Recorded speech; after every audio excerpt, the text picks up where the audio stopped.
Loki, god of mischief. Loki is charm weaponized.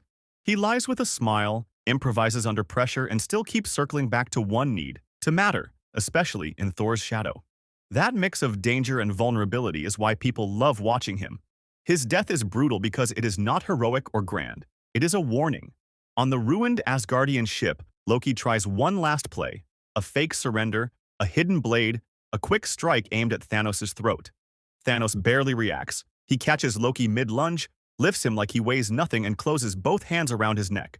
Loki claws at the grip, gasping, eyes wide, the fight draining out of him. Then, the snap. Silence. The consequence hits instantly. The movie's tone hardens. Thor is shattered in front of everyone, and the audience understands that this villain does not do mercy. Heimdall, the gatekeeper of Asgard. Heimdall stands for duty. He is the quiet sentinel who sees everything, the steady presence who never panics, which makes it terrifying when he finally looks beaten. He is dangerous because he is powerful, but he is admired because he uses that power like a shield, not a trophy. His death happens in the same opening slaughter, and it feels like the last light going out in the room. He is stabbed, bleeding, struggling to stay upright, while Asgard's survivors are crushed around him. He does not waste his final moments on a fight he cannot win. He turns them into one last act of protection. With shaking focus, he summons the Bifrost, forcing a beam of energy through the chaos, and sends Hulk away like a living distress flare. You can almost feel his body failing the second the spell is done. He drops, breath thinning, eyes losing focus. The fallout is massive. Hulk's arrival is the alarm that drags Earth into the war. Gamora, the deadliest woman in the galaxy. Gamora is a trained killer who chose a conscience. She is known for precision, stubborn courage, and the kind of honesty that makes her stand out among thieves and gods. She is dangerous because she never hesitates, and beloved because she fights like she is trying to escape her own past. Her death is one of the MCU's coldest moments because it is treated like a transaction. On Vormir, the cliff feels like the edge of reality, and the rule is simple: a soul for a soul. Gamora realizes what Thanos intends and fights him, screaming, kicking, trying to break the spell of his certainty. She spits in his face, calls him a monster, dares him to do it. He looks almost calm, like he has already decided the outcome. Then he lifts her and lets her fall into the fog below. No rescue, no twist, just gravity and finality. The consequence is poison. The Soul Stone is gained, the Guardians fracture, and grief drives mistakes that help Thanos win. Vision, the gentle machine. Vision is power wrapped in gentleness. He is an android who speaks softly, thinks carefully, and carries an infinity stone like a burden he never asked for. What makes him beloved is that he chooses kindness while being capable of terrifying force.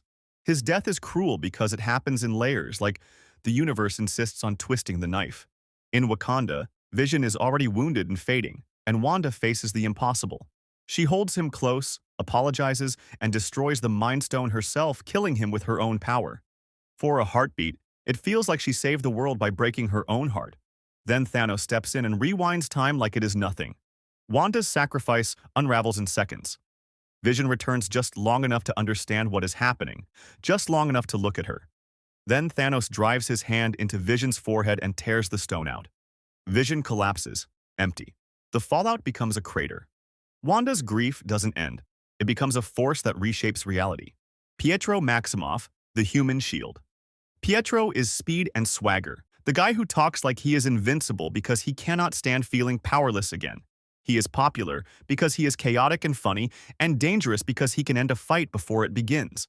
His death shocks because it is so ordinary. In Sokovia, the battle is loud, messy, and suddenly the most frightening thing is not robots or magic, it is bullets. Pietro sees Clint and a child exposed in the street. He moves on instinct, faster than thought, putting himself between them and the gunfire. The moment is almost unfair. A character built around outrunning danger dies to something simple and human. You see him take the hits, the jolt, the surprise in his face, the breath that catches like he cannot believe this is happening. He tries to speak, still half reaching for a joke, but the body betrays him. Then he goes still. The consequence is emotional and immediate. Wanda's rage deepens, and the team learns that powers do not guarantee survival. Yondu Udonta, the Ravager father. Yondu is a ruthless Ravager with a hidden core of loyalty.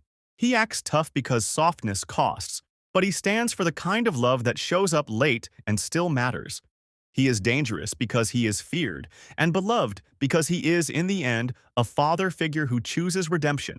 His death is simple in mechanics and devastating in feeling. In space, the air is gone, the ship is tearing apart, and Peter is panicking, choking, scrambling for a way to live. Yondu has one working helmet. He looks at Peter, and you see the decision settle, not heroic, just inevitable.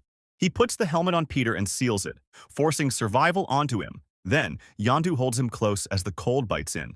His breath turns short, his face tightens, frost forming, eyes watering. But he keeps that half smile because he refuses to let fear be the final message. He freezes and suffocates while Peter lives. The fallout rewrites Peter's identity. He wasn't just stolen, he was loved, and that changes everything. The Ancient One, the Keeper of Time. The Ancient One stands for control, discipline, and uncomfortable truth. She is respected because she is calm under pressure, and feared because she will bend rules if she believes the world depends on it. Her death is not a flashy sacrifice, it is a passing of responsibility. During Caecilius's attack, she is mortally wounded, and suddenly the untouchable mentor looks human. Blood, weakness, a stumble that shouldn't happen to someone like her. Still she fights, still she moves, holding the line with pure will until the moment is gone. Then the scene shifts into something quieter. Rooftop air, city lights, Strange trying to save her with frantic hands.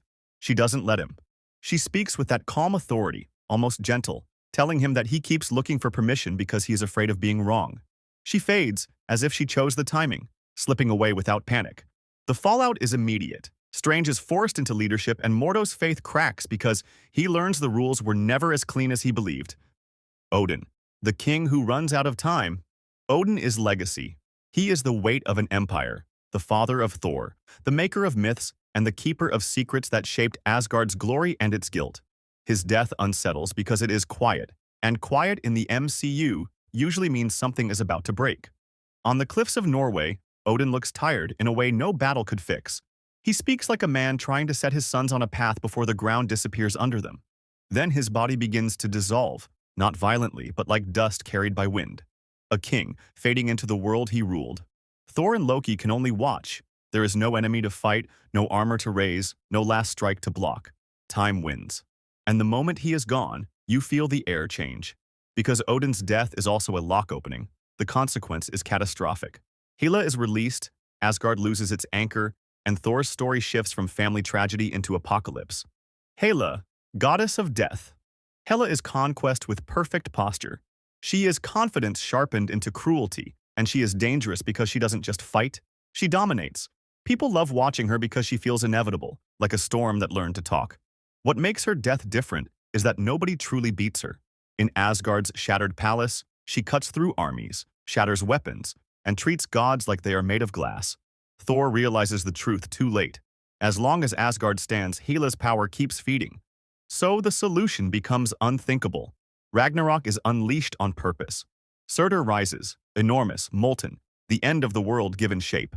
Hela turns to face him without flinching, still convinced she is untouchable. Then the ground breaks, towers collapse, fire swallows stone. The palace becomes rubble mid-scream. Hela isn't defeated by a hero. She is erased by an extinction event, swallowed in the destruction of the realm itself.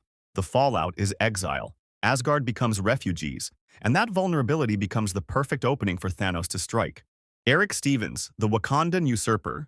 Killmonger is pain turned into strategy. He is charismatic, relentless, and terrifying because he can make rage sound righteous.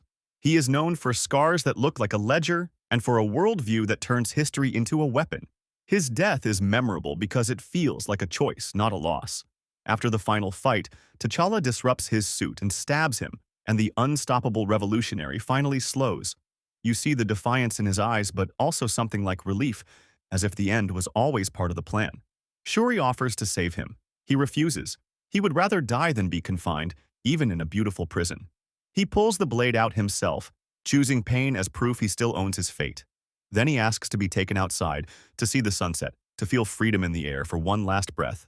He dies looking at the horizon, not begging, not apologizing. The fallout is larger than his body. Wakanda changes course, opens up, and his ideas linger like smoke, forcing the world to wrestle with questions it avoided. May Parker, the moral anchor. Aunt May is Peter Parker's moral anchor. She stands for stubborn compassion, the kind that doesn't need powers to be brave. She is beloved because she believes in doing good even when it costs, and that belief is exactly what makes her death so cruel. During the apartment fight, the Green Goblin turns a home into a battlefield. There's noise, debris, panic, and then the moment that doesn't look fatal at first. May is hurt badly, but she refuses to fall. She stands up, shaking, breath short, face pale, still trying to keep Peter steady. She keeps talking, keeps pushing, as if sheer will can hold her together. Peter thinks he still has time, then her strength collapses in real time. You feel the silence around it, the sudden clarity that this isn't a wound you can outrun. She pulls Peter close and gives him the line that brands his life, that with power comes responsibility, and she dies right after, leaving him with nothing but the words. The fallout shatters Peter's innocence. His grief becomes rage, and he is forced to choose what kind of hero he will be. T'Challa, the King of Wakanda. T'Challa stands for dignity and restraint. He is a king who leads with calm authority, a hero who doesn't need to prove himself loud. He is beloved because he feels grounded, like real leadership under impossible pressure. His death hits differently because there is no battlefield, no last stand, no enemy to punch. He is suffering from a terminal illness, fading while Wakanda's future quietly trembles. Off-screen, Shuri fights her own war in the lab, trying to recreate the heart-shaped herb, trying to force science to do what grief demands. But time is brutal. The cure doesn't arrive fast enough. T'Challa dies, and the silence around it makes the loss feel heavier than spectacle ever could. There is no victory that softens it, only absence. The consequence is a power vacuum and a cultural wound. Wakanda becomes exposed, rivals circle, and Shuri's grief turns into a defining force in her identity. It's one of the MCU's rare deaths that cannot be undone by strength, tech, or magic, because it wasn't a fight, it was time. Thanos, the Titan who won. Thanos is terrifying because he is calm. He stands for absolute certainty, the kind that makes atrocities feel like policy. He is known for patience and conviction, and that conviction is what makes him more frightening than a villain who enjoys chaos. His death, for the version who completed the snap, is brutally simple, and the simplicity is the point. The Avengers track him down to a lonely farm world. Thanos isn't on a throne. He's injured, limping, quieter, stripped of the grandeur that made him feel unstoppable. And still, he speaks with peace, like the universe's suffering was just math. The team rushes him, pins him down, desperate to undo what he did, only to learn the worst truth. The stones are gone, destroyed. The damage is permanent. The room turns cold with realization, and Thor is shaking, not with strength but with shame. He steps forward and swings. One clean beheading. Thanos' body collapses. Silence follows, not relief. The fallout is brutal. Killing him fixes nothing. It pushes the heroes into desperation, into time travel, into choices that stain them, because revenge isn't the same as repair. Natasha Romanoff, the master spy. Natasha is the most human kind of hero. She stands for survival turned into loyalty, a woman who rebuilt herself from a life of manipulation into someone who chooses friends, purpose, and sacrifice. She is loved because she's vulnerable behind the control, and dangerous because she reads people like weapons. Her death is painful because it is two friends fighting over who gets to die. On Vormir, the rule is stated like a sentence. The Soul Stone demands a life. Natasha and Clint both understand instantly, and neither will accept the other paying. The struggle is frantic and raw, not theatrical. Grappling, slipping, pleading, both trying to throw themselves off the cliff first. Clint tries to jump. Natasha drags him back. Natasha tries to jump. Clint catches her. It turns into desperation with tears in it, because they're not enemies, they're family. Then Natasha finds the one move Clint can't undo. She hooks the line, looks at him with a calm that breaks you, and lets go. She falls into the fog, disappearing, and the impact is final even without being shown. The fallout is victory poisoned by grief. The team gains the stone, but loses a pillar, and Clint carries the guilt like a permanent wound. Tony Stark, the man who paid the price. Tony Stark is ego turned into responsibility. He stands for genius, sarcasm, and relentless problem-solving. The man who tried to build safety and accidentally built the road to disaster, then spent years paying it back. He is beloved because he is flawed and still chooses to be better, and dangerous because his mind is a weapon when he aims it. His death is the MCU's defining sacrifice because you can see the cost second by second. In the final battle, Tony realizes the only move left is the one that will kill him. He grabs Thanos, and in that split second, the Infinity Stones transfer into his suit. The energy surges through him like liquid fire. His arm burns, his armor cracks, his face tightens with pain as the power climbs into his chest. He can barely stand, but he holds it, because failing is worse than dying. Thanos lunges to take the stones back, and Tony looks at him with exhausted certainty, then makes the choice. He snaps. Thanos' army disintegrates and Tony collapses, the life draining out while his friends surround him, helpless. The fallout ends an era. The world is saved, but the Avengers lose their center, and Peter loses the mentor who taught him what a hero really costs. If you liked this video, hit subscribe for more like it, and let me know in the comments what you want to see next.